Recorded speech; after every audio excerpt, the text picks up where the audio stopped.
서울대학교 소비 트렌드 분석센터에서 2020년도를 이끌어갈 10개의 키워드를 제시한 트렌드 코리아 2020이라고 하는 책이 있습니다. 그 10개의 키워드 중에서 제일 먼저 제시한 개념이 뭐냐면 멀티 페르소나예요. 멀티 페르소나. 우리말로 번역을 하면 다중적 자라고 합니다. 다중적 자. 이 페르소나는 원래 고대 그리스에서 배우들이 쓰던 가면을 일컫는 말이래요. 오늘날 심리학에서 타인에게 비치는 외적 성격을 지칭하는 용어로 사용된다고 합니다. 현대사회가 점차 복잡해지고 또 개인화된 다매체 사회로 변하면서 사람들이 자기 상황에 맞는 여러 개의 가면을 그때그때 바꿔 쓴다는 거예요. 자기 상황에 따라 다양하게 표출되는 정체성을 갖게 된다는 거예요. 상황에 따라 가면을 바꿔 쓰듯이 마치 다른 사람이 되는 것처럼 다양하게 분리되는 정체성을 갖게 된다는 겁니다. 그게 멀티 페르소나라는 거예요. 예를 들면 이런 겁니다. 학교나 직장에 있을 때하고 퇴근 후의 정체성이 달라진다는 거예요. 일상에서의 모습과 SNS를 할 때의 모습이 또 다르다는 거예요. 또 그 SNS도요, 뭘 하는지에 따라서 또 각자 다른 성향이 또 드러난다고 합니다. 혼자 있을 때와 여럿이 있을 때가 또 다르다는 거예요. 마치 한 사람이 여러 개의 계정을 쓰면서 자신의 모습을 이리저리 바꿔가는 것처럼 이제는 나 자신이라고 하는 표현도 myself 단수로 쓰는 게 아니라 myselves 복수로 쓰는 게 맞다는 거예요. 그렇게 점점 다양한 상황에 따라서 맞춰가면서 가면을 바꿔 쓰듯이 분리되는 정체성을 갖게 된다는 겁니다. 대개 경우 공통적으로 학자들이 이런 결론을 내렸다 그래요. 그렇게 해서 인간의 다원성은 확장되고 있을지 모르지만 오히려 역설적으로 정체성의 기반이 매우 불안정해졌고 혼란스러워졌다는 거예요. 이런 겁니다. 진짜 나는 누구냐는 거예요. 정체성이 점점 불분명해진다는 겁니다. 그래서 결론적으로 나를 잃어버리게 된다는 거예요. 정체성을 잃어버리게 되면 자존감을 상실하게 됩니다. 내가 누구인지가 분명하지 않으면 나다움을 잃어버리게 되죠. 정체성이 분명해야 자존감을 가질 수 있게 되고, 그래서 우리는 우리의 인생을 독립적으로 또 진취적으로 살아낼 수 있다는 거예요. 여러분은 어떠십니까? 나는 누구일까? 그래서 나다움을 찾아가면서 정말 자존감 있는, 그래서 자신 있는 인생을 살고 있는지, 아니면 이런 시대적인 흐름에 나도 모르는 사이에 젖어들면서 나를 잃어버리고 정체성도 불분명한 상태에서 나다움을 잃어버려가면서 자존감은 없고 자존심만 부리며 살고 있는 건 아닐지. 여러분은 어떠십니까? 하나님께서 가나안 정복을 앞두고 있었던 출애굽의 2세대들에게 하나님이 그들을 구원하셨고 은혜로 인도하셨다는 사실을 찬양하면서 고백하고 감사하게 하셨습니다. 뿐만 아니라 그들이 가나안 정복을 앞두고 있었기 때문에 반드시 가나안을 정복할 수 있다라고 하는 확신과 함께 그들을 격려하시지요. 바로 신명기 32장에 우리가 함께 읽은 본문의 내용이 그렇습니다. 무엇보다 하나님께서 그들을 격려하셨던 내용은 다른 내용이 아니었습니다.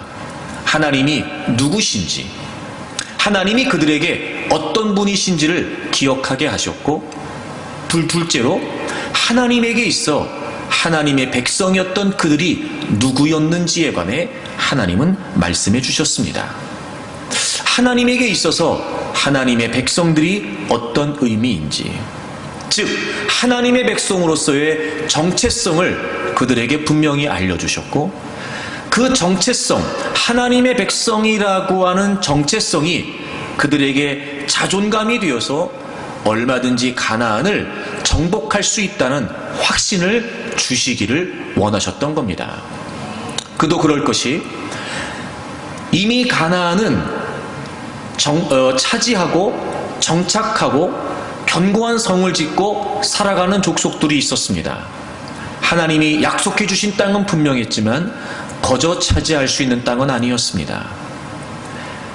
누가 봐도 객관적으로 비교했을 때 오랜 시간 동안 애굽의 노예로 살다가 출애굽을 하고 40여 년 동안 광야를 방황했던 그들이 가나안을 정복한다는 건 불가능한 일이었습니다. 그들 스스로도 그렇게 여겼습니다. 얼마나 그들이 연약하고 얼마나 그들이 미약한지는 그들도 알고 있었습니다. 그래서 하나님은 그들을 격려하셨습니다. 다른 것이 아니었습니다. 하나님의 백성들이 하나님에게 어떤 의미인지를 분명히 말씀해 주셨어요. 그리고 그 정체성이 자존감이 되어서 가나안 정복을 위해 전진케 하셨고, 마침내 하나님은 하나님이 약속하신 대로 가나안 땅을 그들에게 허락해 주셨습니다. 여러분, 우리가 살아가는 인생이 그럴 수 있습니다. 과연 내가 내 인생을 살아낼 수 있을까? 과연 내가 인생을 살면서 부딪히는 많은 문제들을 극복하고 정복해낼 수 있을까? 무엇보다 올 한 해를 시작하면서 우리는 하나님을 위해 거룩하게 도전하자고 다짐을 하고 결심을 했음에도 불구하고 과연 그것이 가능할까? 이루어질까? 어쩌면 이 도전이라고 하는 단어 자체가 내 인생과는 거리가 먼 것처럼 그냥 나는 그럭저럭 되는 대로 형편 따라 살기만 해도 좋겠다, 이런 마음이 더 드는 건 아닐까? 하지만 그럼에도 불구하고 여러분, 하나님은 하나님의 백성들을 통해 얼마든지 하나님의 역사를 행하실 수 있다는 겁니다. 제가 시작부터 늘 올해 여러분에게 계속해서 말씀을 드리죠. 하나님을 위해 거룩한 도전을 꿈꾸라고 말입니다. 그리고 얼마든지 그 도전을 하나님께서 이루어 주실 테니까 주저하지 말고 달려가자고 여러분에게 말씀드리고 있습니다. 그러려면 무엇보다 우리에게 변화가 필요합니다. 변화가 곧 도전이 되기 때문에 그렇습니다. 그 중에서도 가장 먼저 변화해야 될 것이 무엇이냐면 나를 생각하는 나입니다. 과연 나는 나를 어떻게 생각하고 있는가? 과연 나는 누구일까에 관해 나는 어떤 결론을 내리고 있는가? 여러분은 여러분을 어떻게 생각하십니까? 여러분은 여러분을 누구라고 생각하십니까? 여러분이 정체성이 불분명하면 결코 우리는 이 세상을 이겨낼 수도 없고 하나님을 위해 거룩한 도전을 이룰 수도 없습니다. 그러므로 지금까지 여러분 스스로 여러분에 관해 어떻게 생각해 왔는지 모르지만 여러분이 생각하는 여러분의 모습이 아니라 여러분이 생각하는 나가 아니라 과연 하나님은 나를 어떻게 생각하시나? 하나님에게 있어 나는 어떤 존재일까? 예수 그리스도를 믿고 하나님의 백성 된 나는 과연 누구일까?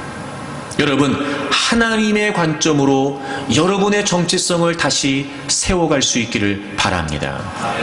그것이 여러분의 자존감이 되어서 분명히 이후에 여러분의 인생을 살아가는데 힘이 되고 능력이 될 것이며, 무엇보다 올 한 해 하나님을 위해 도전하기를 열망하면서 계속해서 시도하는 우리에게 그것이 힘과 열정이 될 것을 믿습니다.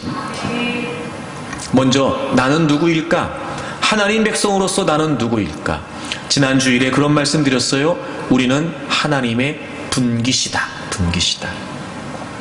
여러분이 분깃이란 말은요, 특별한 용도로 따로 떼어놓은 특수한 소유물을 의미했습니다.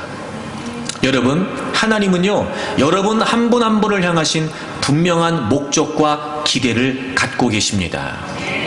물론 하나님은 여러분 한 분 한 분이 목적이세요.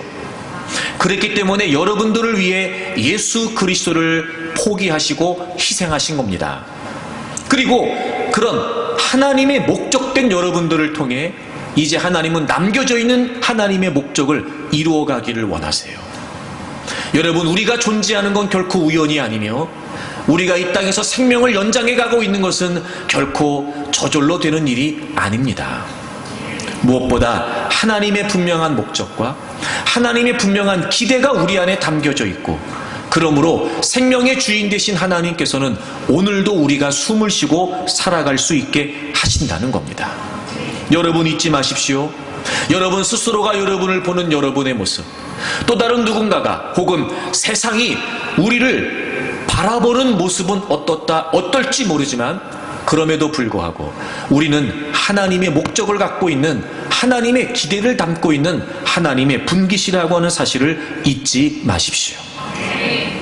대개 경우 세상은요, 세상의 가치를 가지고 우리를 줄 세우려고 합니다.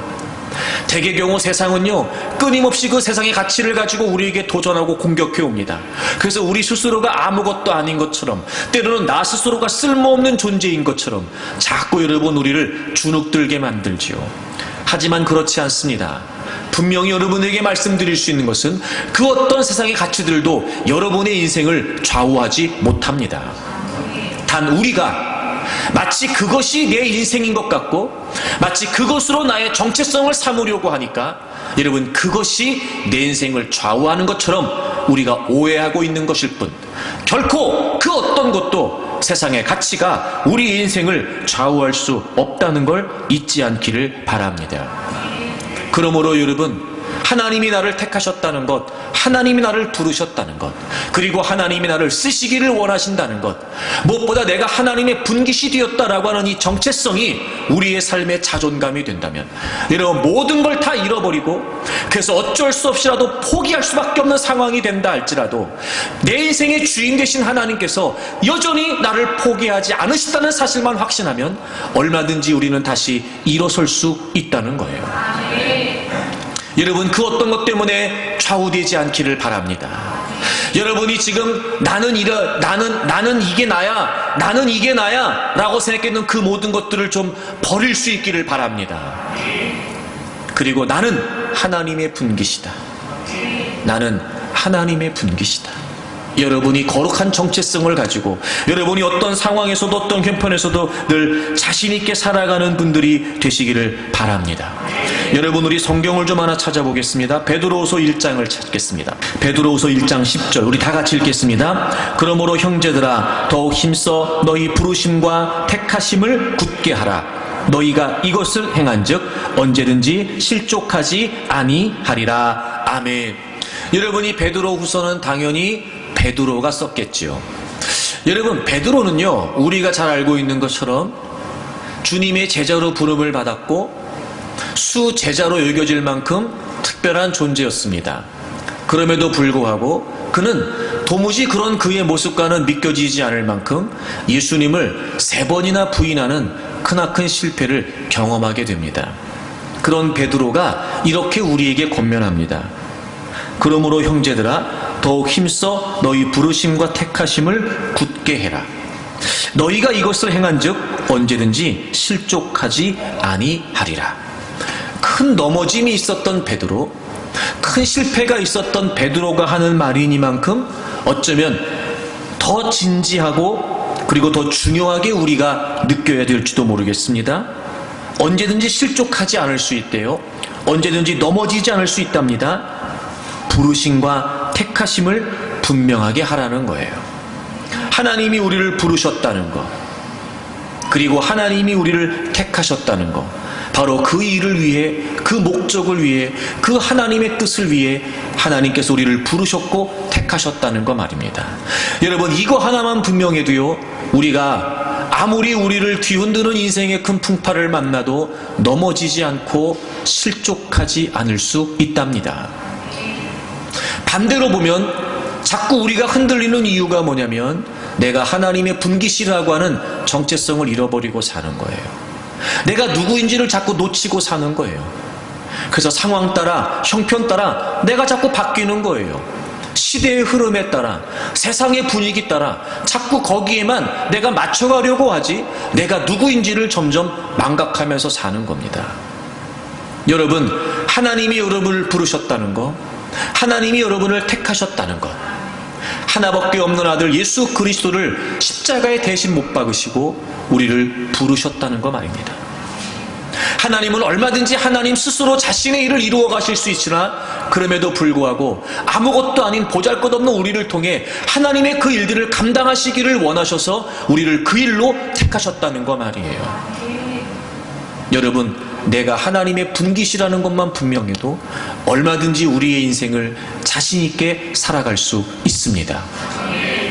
내가 하나님의 분깃이라는 걸 잊지 마세요. 이 분명한 정체성을 가지고 살아가는 여러분들이 되기를 바랍니다. 오늘은 두 번째 말씀을 좀 나누려고 하는데요. 그러면 하나님에게 있어서 하나님의 백성들은 도대체 누구일까요? 여러분 다시 본문으로 돌아오셔서 신명기 32장 12절 말씀을 보시면 하나님이 그들에게 이렇게 말씀하세요. 여호와께서 홀로 그를 인도하셨고 그와 함께한 다른 신이 없었다. 하나님께서 이스라엘 백성들을 인도하셨대요. 그런데 홀로 하나님 혼자서 또 다른 신 없이, 그러니까 전적으로 하나님께서 이스라엘 백성들을 인도하셨다는 거예요. 여러분, 지금 이 시점은 신명기, 즉 출애굽의 2세대가 이제 가나안을 앞에 두고 있을 때 모세가 마지막 유언처럼 남긴 내용이었습니다. 그들은 이미 40년 광야 생활을 겪어왔어요. 그들은 다 알고, 그리고 그들은 다 경험했습니다. 얘기하는 겁니다. 야, 너희들을 인도하신 분이 하나님이시다. 그 어떤 신이 아니다. 오직 하나님만이 너희들을 인도해 주셨다. 그래서 하나님에게 있어 하나님의 백성들이 어떤 존재인지를 다시 한번 기억하게 하시고 있습니다. 여러분, 하나님의 앞에서 하나님의 백성이 누리는 과연 누구일까요? 우리는 하나님의 분기심과 더불어 하나님의 인도를 받는 사람들이에요. 하나님의 인도.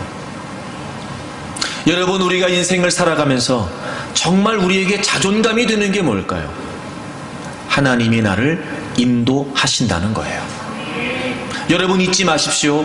여러분이 그 어떤 상황 가운데 있다 할지라도, 여러분이 그 어떤 문제 가운데 있다 할지라도 하나님은 여러분을 인도하십니다. 그 자리도 하나님의 인도가 함께하고 있는 자리라는 걸 잊지 마십시오. 그 상황에서도, 그 문제 속에서도, 그 형편에서도 하나님은 변함없이 여러분과 함께 하시고 지금도 여러분을 인도하고 계신다는 거예요. 그러니 여러분, 두려워할 것도 없고 불안해할 것도 없습니다. 왜냐하면 하나님께서 나를 인도하고 계시기 때문에 그렇습니다. 그래서 오늘 성경이 하나님께서 인도하신다는 게 어떤 의미인지를 너무 자세하게 설명하고 있어요. 두 가지로 여러분에게 설명을 드리려고 하는데, 먼저 10절을 좀 보겠습니다. 하나님이 인도하신다는 게 무슨 말일까? 10절, 여호와께서 그를 황무지에서 짐승이 부르짖는 광야에서 만나시고 호위하시며 보호하시며 자기의 눈동자같이 지키셨도다.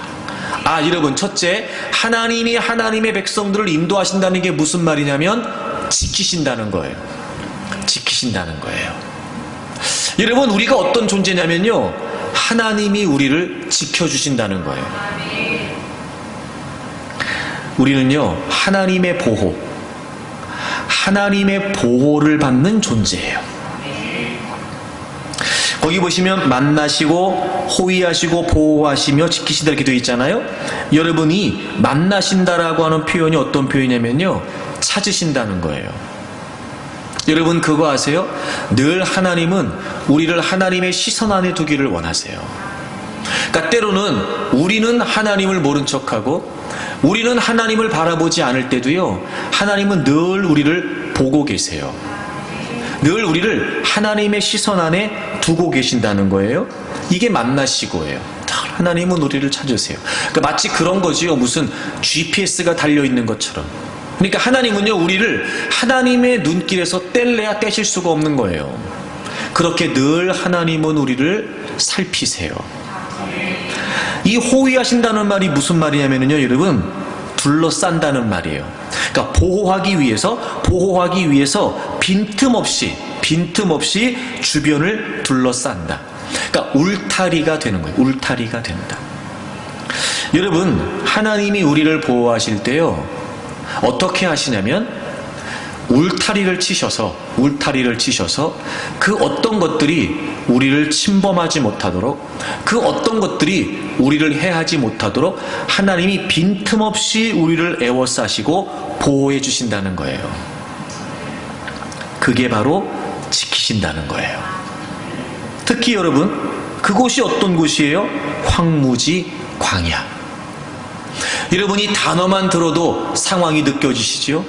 메마르고 또 척박한, 특별히 여러분 추위와 더위가 지속되는, 게다가 불뱀이나 전갈 같은 생명의 위협을 가져다주는 짐승들이 난무한, 두려울 수밖에 없고 불안할 수밖에 없는 광야와 황무지 같은, 다시 말해 이런 거예요, 여러분. 우리 스스로의 의지와 노력으로는 생존이 불가능한, 사실 그게 우리 인생이에요. 여러분, 우리는요, 나름대로 살아보겠다고 발버둥 치지만 계속해서 느끼는 게 뭐예요? 역부족이다. 막 이런 발버둥을 치지만 안 된다, 못한다, 막 이것만 절감하게 되는 것 같아요. 그러면서 비로소 알게 돼요. 이게 스스로의 노력이나 의지로만 살 수 있는 건 아니다, 이런 걸 말이죠. 그러므로 하나님의 특별한 은혜가 있어야 생명의 보존이 가능하고, 하나님이 살펴주시는 극진한 사랑과 배려가 있어야 삶을 영위해 갈 수 있는 광야와 황무지 같은 세상에서, 여러분, 하나님은요, 우리를 지켜주신대요.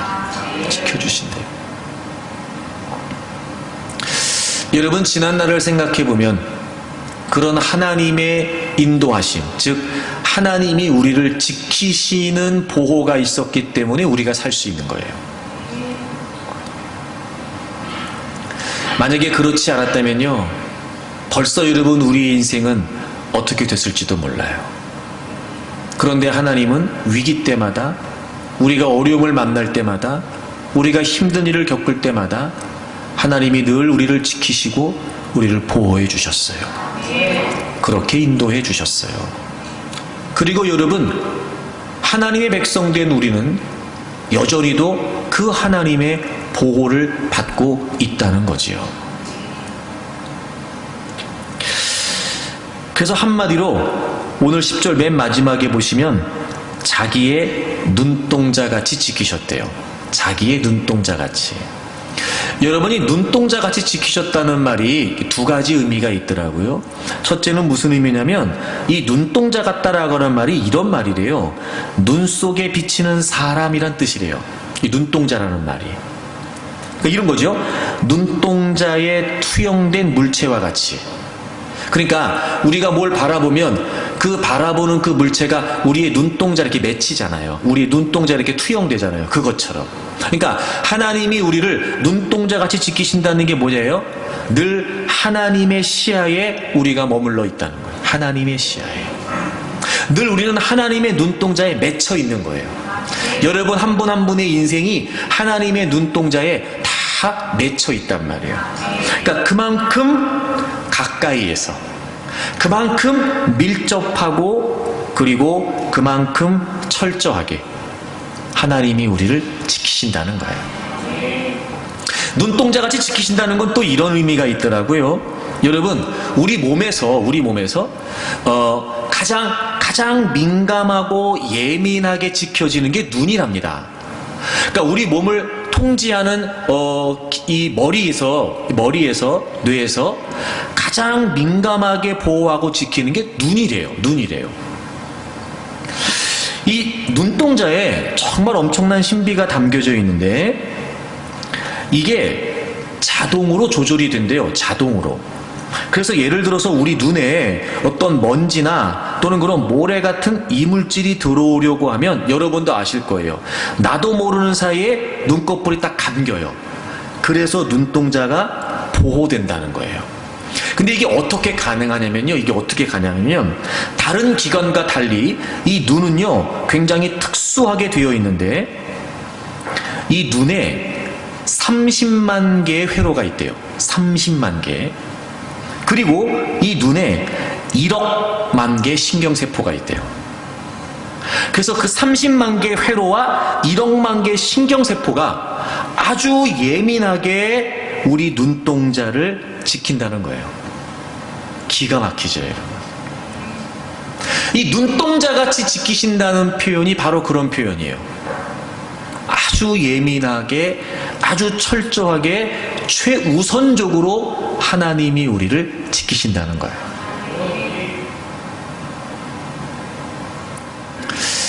그러니까 여러분, 우리가 인생을 살면서 제가 여러분에게 늘 그런 말씀 드리는데, 어떤 문제가 있어도요, 절대 여러분의 인생이 그렇게 허물어지지 않아요. 절대로. 하나님이요, 철저하고 예민하게 가장 최우선으로 우리를 지켜주세요. 눈동자같이 늘 하나님의 시선에 두시고, 눈동자같이 가장 우선적으로 민감하게 우리를 지키신단 말이에요. 그러니까 여러분, 여러분의 인생을 살면서 이 분명한 정체성을 가지고 저는 여러분이 자존감 있게 살았으면 좋겠어요. 자신 있게 살았으면 좋겠어요. 물론 여러분, 우리가 인간인지라 예기치 못한 문제를 만나고 정말 감당하기 버겁다 여겨질 만한 상황에 부닥치게 되면 일단 사람이 기본적으로 힘들어져요. 두렵지요. 막 이 상황 때문에 내 인생이 그냥 막 다 무너질 것만 같고, 이 문제 때문에 더 이상 내가 어떻게 살아낼 수 없을 것 같은 그런 힘겹고 답답한 마음이 우리에게 막 밀려오기 시작하는 거예요. 근데 여러분, 그렇지 않아요. 하나님이 우리를 지키신대요. 하나님이 우리를 지키셔서 이끌어 가신대요. 그러니까 여러분, 오히려 그런 상황에서 쉽지 않을 수 있지만, 어떻게 하면 나를 지키시는 하나님을 내가 더 바라볼 수 있을까? 어떻게 하면 눈동자같이 지키시는 하나님을 내가 더 신뢰할 수 있을까? 그러니까 문제는 그 상황이 문제가 아니고, 그 상황 때문에 힘들어하면서 나를 눈동자같이 지키시는 하나님을 신뢰하지 못하는 게 문제였던 거예요. 여러분, 올 한 해를 살아가면서 정말 여러분을 주눅들게 만들고, 여러분을 무너지게 만들고, 여러분을 주저앉게 만드는 다양한 많은 상황들을 우리가 만날 수 있을 거예요. 하지만 그럴 때마다 나는 하나님이 지키신다, 눈동자같이 나를 지키신다, 이 확신을 가지고 자신 있게 맞설 수 있기를 바랍니다.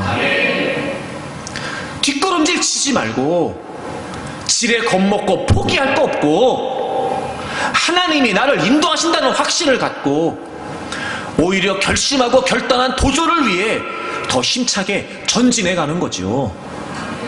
아니, 하나님이 눈동자같이 지키신다는데, 하나님이 나를 울타리를 치고 에워싸셔서 보호해 주신다는데, 아무리 황무지와 같은 광야도 같은 생명의 위협을 받고 더위와 추위에 노출되어 스스로의 의지와 노력으로 살아갈 수 없는 그런 인생을 만난다 할지라도 하나님이 인도해 주신다는데, 저는 여러분이 이 분명한 하나님 백성으로서의 정체성을 갖고 자존감 있게, 자신 있게 살 수 있기를 바랍니다. 제가 그런 우스갯소리 한 적이 있었는데, 운전하고 가다가 뒤에 앞차에 그 뒷 유리창에 붙어있는 그 표지판을 스티커를 제가 봤어요. 보통 그런 거 많이 붙어 있어요. 이 안에 아기가 타고 있습니다, 뭐 이런 거 말이에요. 그러니까 좀 배려해달라, 뭐 이런 뜻이겠죠. 근데 어느 날 제가 가다 보니까 그 제 앞차 뒤에 유리창에 그렇게 붙어 있더라고요. 도그 인카 이렇게 붙어 있더라고요. 그러니까 강아지 타고 있으니까 나한테 소중한 강아지니까 당신도 좀 조심해달라, 뭐 이런 뜻 아니겠어요. 제가 그런 마음 들었어요. 애기도 아니고 사람도 아니고 내가 혼자 소중히 여기는 강아지를 태워놓고 그 강아지도 내가 지키려고 하는데, 아니 여러분, 하나님께서 하나님의 형상대로 만드신 우리를 내버려 두실 리가 있습니까? 하나님의 눈동자같이, 즉 늘 하나님의 시선에서 떼지 않으시고 하나님의 눈동자같이 가장 우선적으로 예민하게 보호하신다는데 걱정할 게 뭐가 있겠어요, 여러분? 올 한 해 여러분이 어떤 문제를 만난다 할지라도 하나님께서 나를 지키신다는 확신을 갖기를 바랍니다. 이사야 43장을 다 찾으세요. 이사야 43장을 2절 보세요. 이사야 43장 2절을 보시면, 내가 물 가운데로 지날 때에 내가 너와 함께 할 것이라. 강을 건널 때에 물이 너를 침몰하지 못할 것이며, 내가 불 가운데로 지날 때에 타지도 아니할 것이요 불꽃이 너를 사르지도 못하리니. 물 가운데로 지날 때에 내가 너와 함께 한대요. 여러분, 우리가 물 가운데로 지날 수 있어요. 그런데요, 하나님이 우리를 지키신대요. 그래서요, 강을 건널 때 물이 너를 침몰하지 못한대요. 그러면 무사히 건넌다는 거예요? 못 건넌다는 거예요? 건넌다는 거예요. 그래요, 여러분, 우리가 정말 건너기 힘겨운 물 같은 그런, 여러분, 강물을 넘어야 되는 그런 어려운 상황을 만날 수도 있어요. 근데 여러분, 걱정할 거 없어요. 하나님이 우리와 함께 하셔서 우리를 이끌어 가시는데요, 그 물이 우리를 침몰하지 못한대요.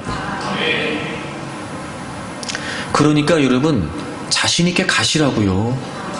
피할 거 없습니다, 여러분. 하나님이 나를 지키시고 나와 함께 하시니까 하나님을 위해 도전하면서 우리가 물을 만났을 때 그 물이 우리를 침몰하지 못해요. 그러니 여러분, 안전하게 하나님이 우리를 보호하시니까 그냥 가면 돼요. 불 가운데로 지날 때 타지도 아니할 것이요 불꽃이 너를 사르지도 못한대요. 저는 개인적으로 물보다 불이 더 무서워요. 그러니까 어찌 보면 여러분, 물은까지 거 해볼만 한데 이러고 덤빌 수 있을지 모르지만, 불은요, 저 같으면은 해볼만 한데 이런 마음 안 들 것 같아요. 일단 피하는 게 상책이다, 뭐 이런 생각 안 들겠어요? 근데 여러분, 우리가 사실 그런 불 가운데로 지나가야 될 것 같은 상황을 만나기도 한단 말이에요. 정말 싫어요. 너무 정말 못 견딜 것 같아요. 그런데 여러분, 그 불 가운데 지날 때도 타지 않는데요. 불꽃이 우리를 사르지도 못한대요, 여러분. 그러니까 안전하게 통과할 수 있다는 거예요, 없다는 거예요? 있다는 거예요. 그러니까 이렇게 하나님이 우리를 지키신다는 거예요. 정말 은혜가 되는 게요, 여러분 4절을 보세요. 내가 내 눈에 보배롭고 존귀하고 내가 너를 사랑했대요. 내 눈에. 그냥 하나님이 내가 너를 보배롭고 존귀하게 여기고 사랑한다 이러시면 될걸, 하나님이 내 눈에 보배롭고 존귀하대요. 뭐 소위 말하면 이런 거죠. 하나님이요, 우리를 보실 때 이미 콩깍지가 씌인 거예요. 네. 그렇게 하나님이 우리를 보시는 거예요. 그냥 막 보배롭고, 그냥 막 소중하고, 그냥 막 아끼고, 그냥 막 그런 거예요. 하나님 우리를 보실 때마다 너무 사랑하시니까요. 눈동자같이 늘 하나님의 눈동자에 우리의 모습이 맺혀 있는 거예요. 그러니 여러분, 우리가 걱정할 게 뭐가 있고 염려할 게 뭐가 있겠어요. 이 정체성으로 여러분이 무장되기를 바라요. 하나님이 나를 인도하신다. 즉 하나님께서 나를 지키신다. 올 한 해 살아가면서 여러분 어떤 일을 만나도 두려워하거나 염려하지 않기를 바랍니다. 그리고 여러분이 하나님의 백성으로서 어떤 존재인지를 꼭 기억할 수 있기를 바라요. 하나님이 나를 지키신다. 두 번째, 하나님이 인도하신다는 건 또 이런 의미가 있어요. 다시 본문으로 돌아오시면 신명기 32장에 그 다음에 11절을 보세요. 11절. 마치 독수리같이, 그러니까 10절에 지키시는 건 눈동자같이 지키시는 거예요. 자, 그 다음에 11절. 마치 독수리 얘기를 해요. 자기의 보금자리를 어지럽게 하며 자기의 새끼 위에 너풀거리며 그의 날개를 펴서 새끼를 받으며 그의 날개 위에 그것을 엎는 것 같이. 그러니까 독수리를 예로 드세요. 그러니까 인도하세요. 인도하세요. 눈동자같이 지키세요. 인도하세요. 그리고 독수리가 자기 새끼를 이렇게 하는 것처럼 인도하신대요.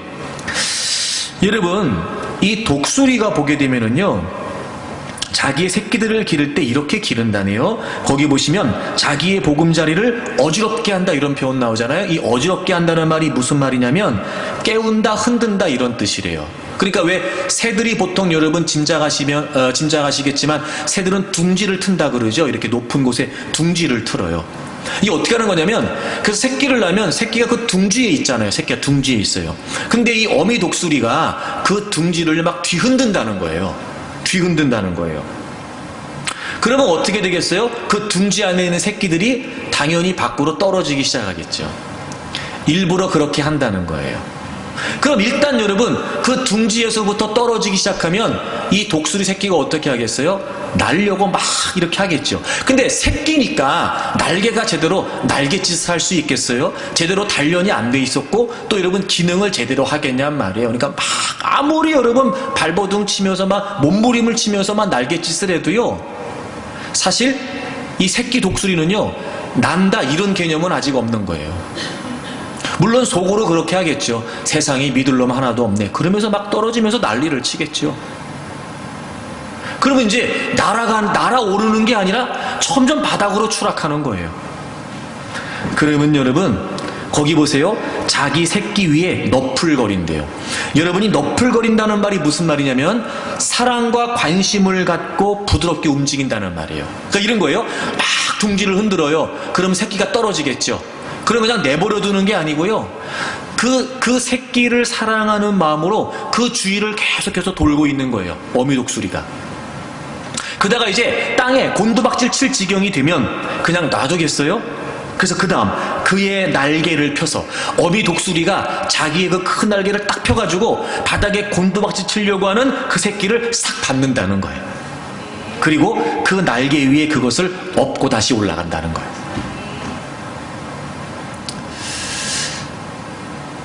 독수리가 하늘에서 가장 최강자라고 말할 수 있잖아요.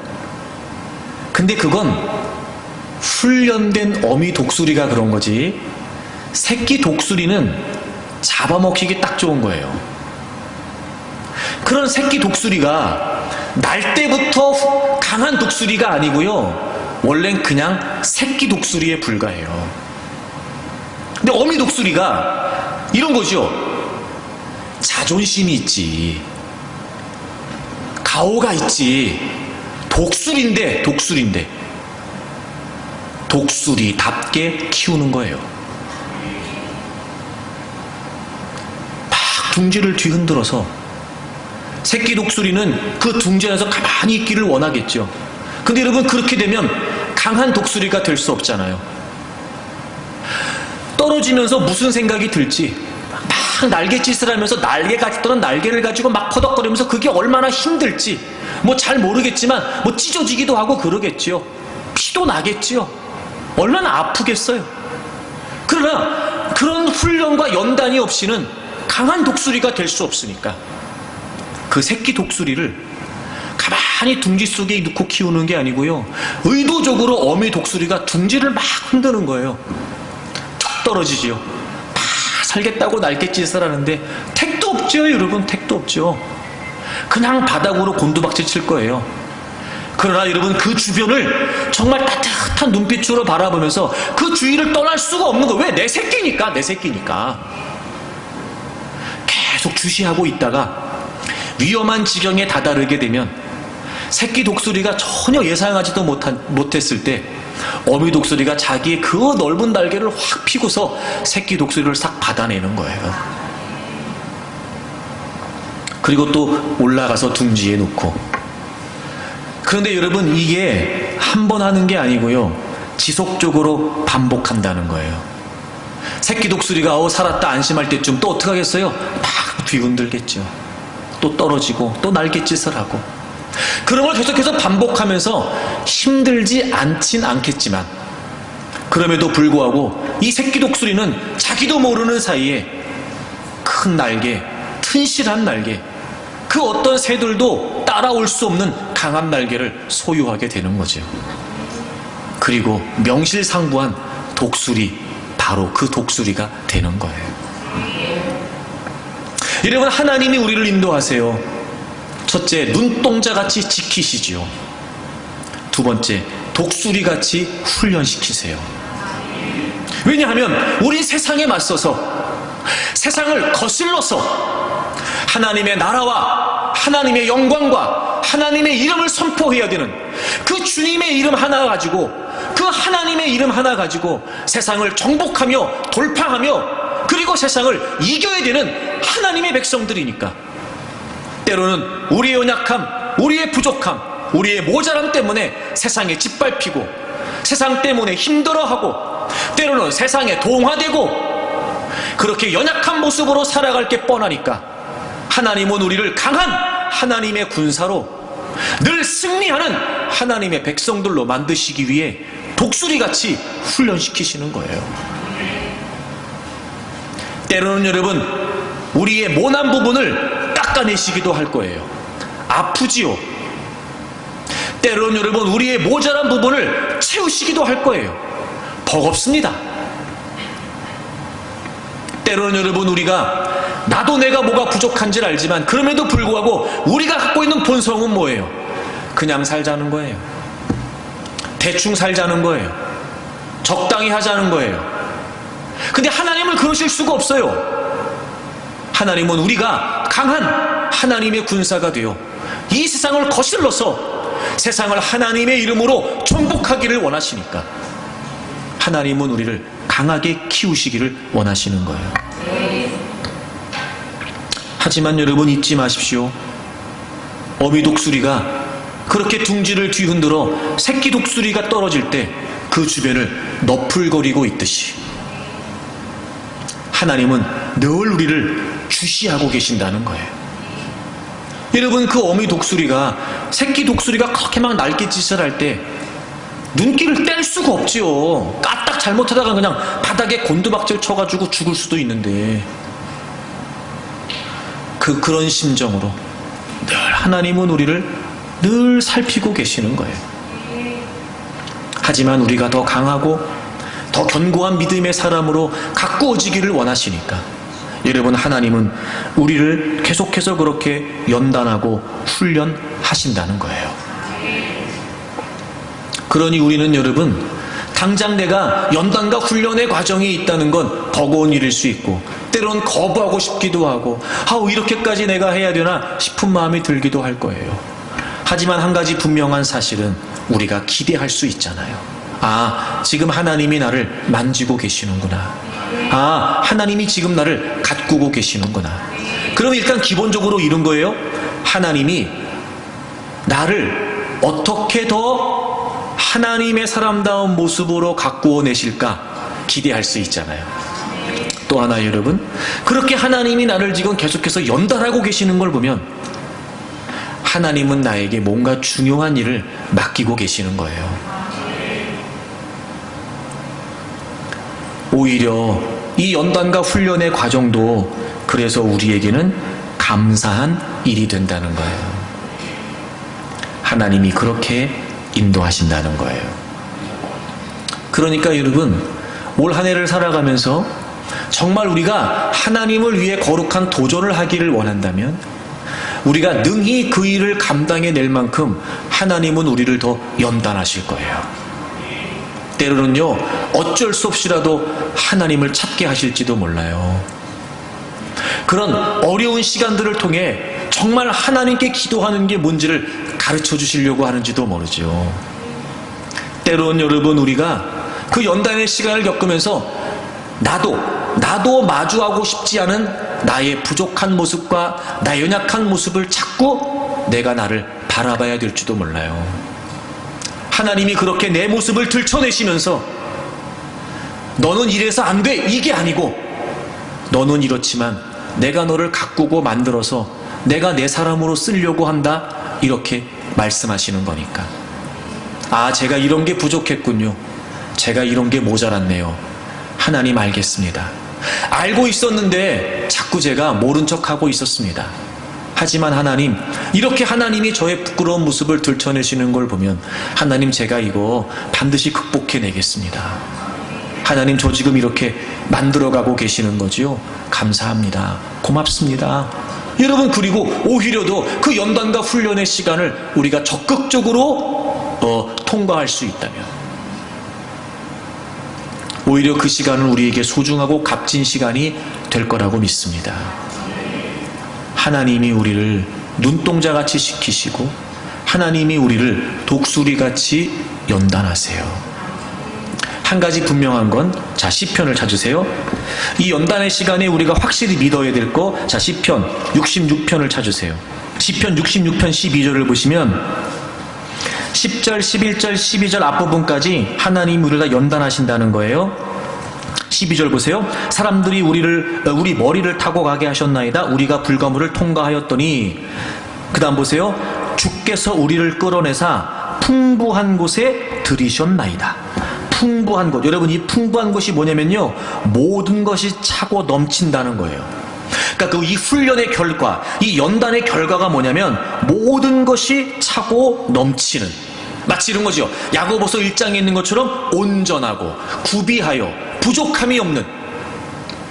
그러니까 독수리가 독수리다워지듯이 여러분, 우리가 이름만이 아니라 실제로 하나님의 백성다운, 하나님의 군사다운 모습으로 우리를 온전하게 풍성하게 하나님이 우리를 만들어 내시겠다는 거예요. 이거 하나 분명히 확신할 수 있죠. 또 하나 확신할 수 있는 게 뭐냐면, 자, 9절 다 같이 읽겠습니다. 9절을 다 같이 읽어요. 9절 시작. 그는 우리 영혼을 살려두시고 우리의 실족함을 허락하지 아니하시는 주시로다. 아멘. 여기서 영혼을 살려두신다는 말이 무슨 말이냐면 생명을 유지시킨다는 말이에요. 이런 거예요. 하나님이 우리를 연단하실 때요, 그냥 그대로 주저앉거나 포기할 정도로 하지 않으세요. 하나님은요, 우리의 인생을 유지시키시는 선에서 우리를 연단하세요. 그러니까 아무리 힘들고 고된 연단의 과정이라 할지라도 여러분, 그건 반드시 우리가 통과할 수 있다는 거예요. 그리고 우리의 실족함을 허락하지 않으신다. 이 실족한다는 게 무슨 말이냐면 방향이 흔들린다는 거예요. 결코 우리가 그 하나님의 목적과 그 하나님의 뜻을 포기할 만큼, 그 하나님의 가치를 잃어버릴 만큼 하나님이 우리를 실족하게 놔두지는 않으신다는 거예요. 여러분, 이렇게 생각하세요. 여러분이 지금 훈련을 받고 있다면 할만한 거고, 할만한 거고, 또 그 훈련이 필요한 거예요. 그러니까 하는 거예요. 얼마든지 통과할 수 있고, 그리고 얼마든지 우리가 더 강해질 수 있다는 거예요. 그러니까 그 시기를 힘들어하거나 그 시기를 거부하거나 여러분, 그럴 거 없어요. 오히려 기쁨으로 기꺼이. 왜? 나도 나의 연약함을 잘 알고 있으니까. 나도 내가 얼마나 모자라고 부족한지 잘 알고 있으니까. 때로는 내가 누군지도 불분명한 때가 많으니까. 이런 연단의 과정을 통해, 아, 내가 지금 하나님의 인도하심을 받고 있구나. 이런 훈련의 과정을 통해, 아, 여전히도 하나님은 나를 포기하지 않으시고 지금 내 인생을 이끌어가고 계시는구나 확인하면서 오히려 여러분, 기쁨으로 그 길을 걸어갈 수 있죠. 그리고 하나님은 마침내 우리를 정금처럼 빚어내셔서 나도 기대하지 못했던 만큼 하나님은 나를 멋지게 가꾸어 내시고, 그래서 하나님의 사람다운 모습으로 독수리같이 되는 것처럼 하나님의 백성들을 하나님의 백성처럼 만드셔서 하나님의 백성답게 만드셔서 하나님의 일을 위해, 하나님의 영광을 위해 우리를 이 땅에 존재케 하실 거란 말이에요. 사랑하는 여러분, 여러분이 누구인지에 관해 변화가 있기를 바랍니다. 나는 하나님의 분깃이에요. 여러분, 한 분 한 분에 가진 분명한 하나님의 목적이 담겨져 있습니다. 잊지 마십시오. 아무리 세상이 여러분을 폄하하고 아무리 세상이 여러분의 인생을 무시한다고 해도 여러분은 하나님의 분깃입니다. 여러분은 하나님의 인도하심이 있습니다. 하나님이 눈동자같이 지키십니다. 하나님이 독수리같이 여러분을 연단시키십니다. 그리고 멋지게 아름답게 가꾸어 내셔서 하나님의 일을 위해 여러분을 사용하실 거예요. 여러분, 2020년 한 해 이 분명한 정체성으로 무장해서 자존감을 갖고 어떤 상황에서도 흔들리지 말고 주저앉지 말고 포기하지 말고 올해 우리가 시작하면서 결단했던 것처럼 하나님을 위해 도전하겠습니다. 그 어떤 한 해보다 특별한 최고의 한 해가 되기를 원합니다. 여러분 그렇게 힘차게 전진해 갈 수 있기를 주의 이름으로 축복합니다.